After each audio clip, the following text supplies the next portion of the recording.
Our last presentation today moves us a little beyond the Jeffersonian age and into the age of Jackson. Although Andrew Jackson may have done a number of reprehensible things as president, today he is most vilified for the Indian Removal Act of 1830. In fact, when Jackson became president, he was presented with about 4 options when it came to the Southern Indian tribes versus expansion, none of them good and none likely to end well for the Indians.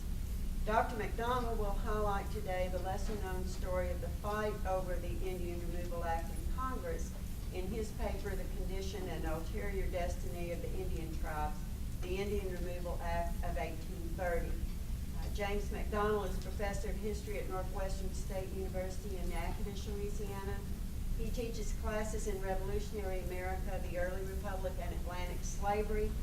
He is the author of Theodore Roosevelt and the Heirs of Lincoln and Lincoln's Enduring Legacy, Perspectives from Great Thinkers, Great Leaders in the American Experiment, and Revolution and Peace in Companion to George Washington.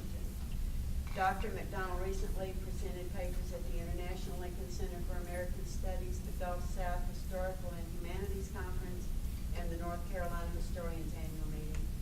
And he's also serves on the Board of Directors of Louisiana Historical Association. Dr. MacDonald.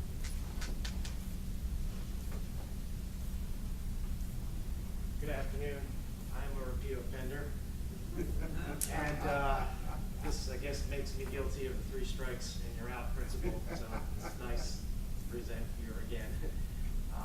During his 1830 annual message to Congress, President Andrew Jackson announced, and I quote, "Toward the aborigines of this country, no one has a more kindly feeling than I do, and no one would go farther to save them from their wandering ways and make them a happy, prosperous people," unquote. Earlier in the year, Congress passed one of the most controversial pieces of legislation in American history. The Indian Removal Act began a process in which 60,000 Native Americans were forcibly moved to lands across the Mississippi River. The legislation remains one of the most notorious ever written and passed in our nation's history. Jackson, either unfairly or not, receives much of the blame over the series of events that followed passage of the law, which included fraud, betrayal, needless cruelty, extending well after his presidency ended. Opposition to the law also helped adversaries of the president form a distinct anti-Jackson coalition, which facilitated the creation of the Second American Party system. Indian removal for Jackson constituted the major issue of the first year of his presidency. In his inaugural address, he stated a goal of his administration was, quote, "to observe toward the Indian tribes within our limits a just and liberal policy, and to give that humane and considerate attention to their rights and their wants," unquote. Even Jackson's often most forgiving biographer, Robert Remedy, surmised the president's associates knew what this meant: complete removal of the remaining southern tribes beyond the Mississippi River. The president prepared for the fiction of voluntary removal by sending emissaries to the Creek and Cherokee nations at the beginning of his first term. Recognizing the importance of removal for the expansion of the South, Jackson also took pains to involve Congress and persuade the legislative branch to join his efforts, thereby providing additional legality and moral authority. The final product proved to be a monumentally significant piece of legislation, harsh, arrogant, and racist as it was. The Indian Removal Act helped spell the doom of American Indians. Jackson's reputation as an Indian fighter and successful treaty maker since the time of the War of 1812 helped solidify his election in the South during the 1828 campaign. Though his early months in office seemed to be preoccupied with patronage and cabinet personalities, deep affair, no less an authority than Secretary of State Martin Van Buren claimed that the Indian question ranked high in the president's list of priorities. Indeed, the removal bill was Jackson's major legislative initiative at the start of the presidency. Says Van Buren, quote, "There was no measure in the whole course of his administration of which he was more exclusively the author than this," unquote. Van Buren added that Jackson directed his attention to the matter and considered the question the most prominent of his domestic goals. Jackson, however, created the potential for trouble concerning Indian affairs by failing to lay any real concrete groundwork for a program before Congress convened. He spoke in vague terms, stating few specifics about how a removal policy would operate.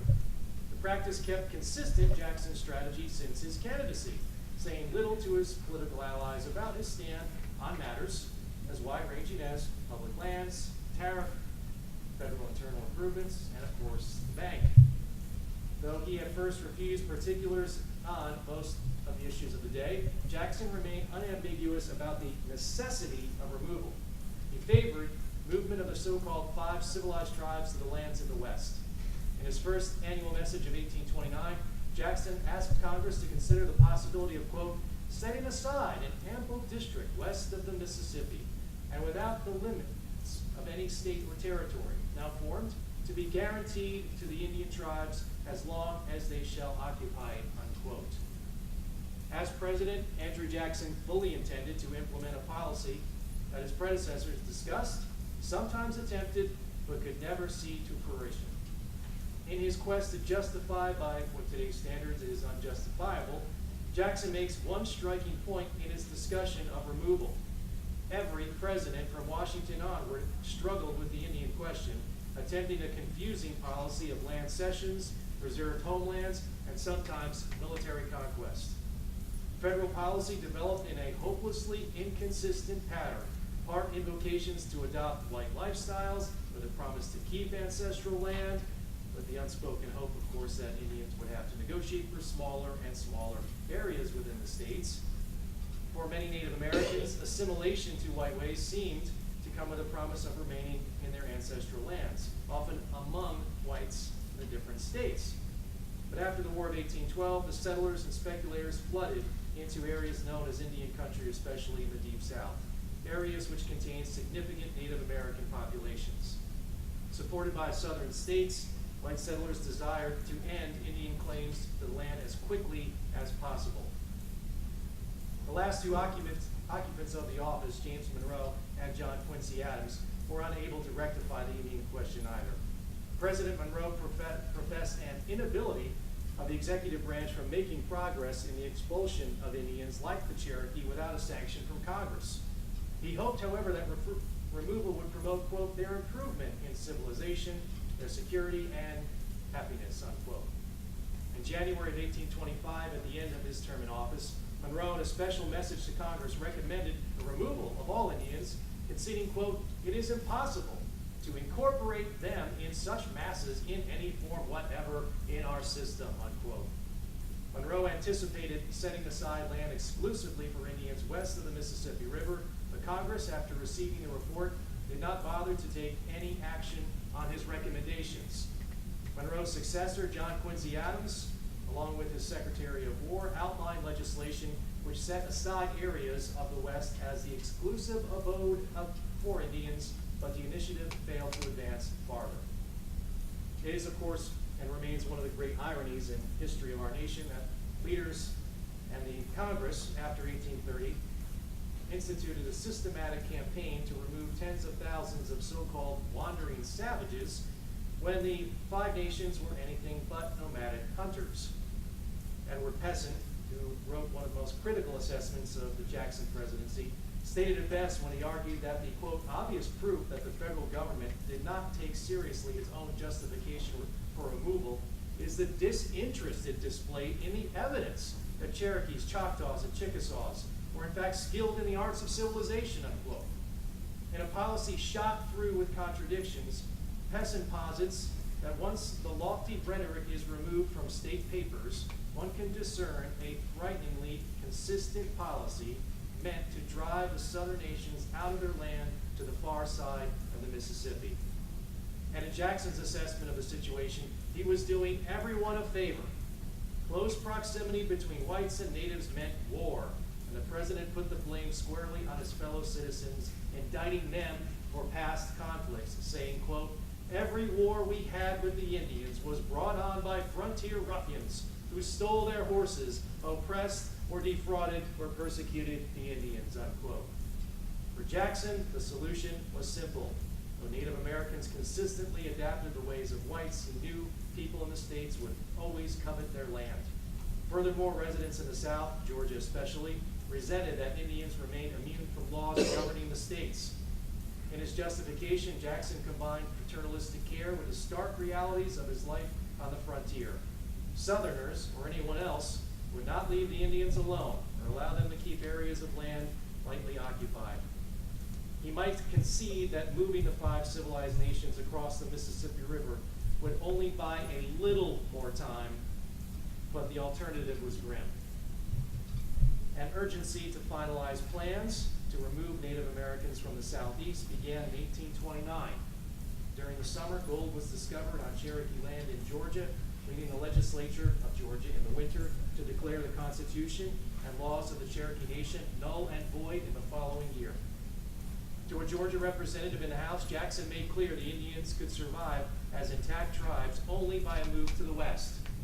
The United States had to extend what the president called, quote, its humanity, spelled incorrectly of course, and liberal protecting care can be extended to them, and where they can be shielded from the encroachments of the whites, unquote. The state, in other words, of Georgia removed protection of the Indians within Georgia. That the Cherokee had become a model of cultural assimilation mattered little to many. If living like whites increased the chances of living among whites, the Cherokee had done more than perhaps any other Indian nation to fulfill the hopes of integration of white society. In short order during the previous generation, the Cherokee shifted to agriculture, converted in many cases to Christianity, adopted a written alphabet, and approved a tribal constitution mirroring that of the U.S. Constitution. All of it mattered little to most Americans. Jackson, who even adopted a Creek orphan named Lincoln, drew parallels between the teenager's early death and the plight of Indians throughout the nation. His young ward never, Jackson believed, abandoned his Indian ways. And to Jackson, Lincoln's story served as a metaphor for Indians in the United States. Taking Eastern Indians from their traditional lands to the president represented the actions of a man demonstrating fraternal concern. Casting himself as the white father meant Jackson knew what was best for his children, and only he could save them. At Jackson's behest, both the House and Senate introduced versions of a removal bill. 2 allies from Tennessee, Hugh Lawson White in the Senate, John Bell in the House, chaired committees which handled Indian matters. Thomas Hart Benton and George Troup, who was at one time governor of Georgia, also sat on the Senate committees. Loyal Jacksonians and supporters of removal, both committees issued similar reports in February of 1830. Each chamber worked together in producing bills which gave Indians the option of choosing to trade land in the East for the West. This fiction of choice seemed to make all involved, including the president, believe that tens of thousands of people might give up their land voluntarily. Eventually, the Senate version of the bill was agreed upon as the primary statement on removal. The Senate took up the question in early April of 1830. Members of Congress anticipated a significant battle, including Massachusetts Congressman Edward Everett, who called the issue, quote, the greatest question which ever came before Congress, short of the question of peace and war, unquote. Leading the charge against the removal bill was Theodore Frelinghuysen of New Jersey. Devoutly religious, Frelinghuysen spoke for 3 days, arguing on behalf of the Indians, chastising Jackson for usurpation of presidential power, including an outright failure in consulting Congress about the shaping of Western policy. The debate over the removal bill lasted several weeks. In the Senate, amendments were introduced which would have protected Indian interests, but opponents believed the changes would weaken the legislation and defeated them. As debates proceeded, Congress also became inundated with petitions and memorials asking the government to protect Indians from injustice and demanding respect for their rights. Most originated from New England and the East. The American Board of Commissioners for Foreign Missions and other groups argued Jackson's bill would stain the nation's honor. Jeremiah Evarts, a congregational minister writing under the pseudonym William Penn, denounced Indian removal as an attempt, quote, to drive the Indians by force from their country, unquote. Defined as a moral issue, Frelinghuysen in the Senate, along with several other outspoken critics, echoed the thoughts of reformers when he stated, quote, by oppressive encroachments upon the sacred privileges of our Indian neighbors, we minister to the agonies of future remorse, unquote. Though compelling arguments were made by sympathizers of the Indian cause, Jackson's allies used support of removal as a test of loyalty to the president. The pro-administration majority passed the bill 28-19 in the Senate. It was a close vote, even closer in the House, 102-97. It's a remarkably short piece of legislation as well. I was struck by the fact that the Indian Removal Act takes up not quite a page and a half of space in the congressional record. Jackson's unequivocal support for removal created a fury among moralists and political opponents. The National Republican Party, dispirited after their loss in 1828, put together a plan of attack to defeat Jackson in 1832. On the issues which they used was Indian policy, which they called Jackson arbitrary and ruthless. Fred S. Rollator, who 25 years ago compiled quantitative evidence in his study on Indian removal, found voting on the measure did significantly coincide with party affiliation. Sensing that Jackson became startled over reaction to the bill, the National Republicans opposed the measure, and later, as the Whigs remained steadfast in opposition to any other Indian measures in the 1830s, in a manner for the Whigs that was even more cohesive than the Democratic opponents. Ultimately, Jackson's presidency proved disastrous for American Indians. Upwards of 90,000 were displaced between 1830 and 1843. The Removal Act for scholars remains one of the most controversial pieces of legislation. The controversy around the policy first started in opposition circles to his policy in the 1820s and 30s, but rarely got the attention of biographers until the last century. Now, his Indian policy remains the central drama of the so-called Jacksonian democracy. Thank you. Yeah. 2 minutes for questions. Yes, sir. Hello. I'd like to ask Dr. Bailey and other members of the panel, if anyone can join in as well, a question about Jay's treaty. Could Dr. Bailey fill us in more on British complaints that their desire for complaints about Jay's approach to compensation for runaway slaves? Jay, of course, was an early abolitionist. Yeah. This has become, if anybody's doing research on Jay today, the man you mentioned, his stand on his anti-slavery, early anti-slavery advocate, is very popular these days. Washington's concern was that Jay had tried all the way through his time as Secretary for Foreign Affairs. There were other efforts after 1890 or before 1893 to get the British out of the Northwest. The British claimed, of course, it was largely about debts that were unpaid. And that was the main thing Jay was trying to do when he got to England, is to finish up the bookwork on that to make sure that the British felt that they were fairly compensated and the United States wasn't cheated. The British actually, at that point in terms of slavery, were beginning to turn in popular culture in England against slavery. So I don't know that Jay would have had, I can't say specifically how often he came up during the treaty negotiations, but I think they would have been very much in line with Jay on that. Thank you, sir. Anyone else? We have about a minute. No more questions? Good, then we have time to reshuffle for the next presentation. We'll take about a 10-minute break. I will say that in reflection on all these 3 papers, that they reveal some really interesting things, aspects of our formative history, but they also demonstrate, as William Faulkner said, the past is not dead, it's not even past. So thank you all very much for your attention.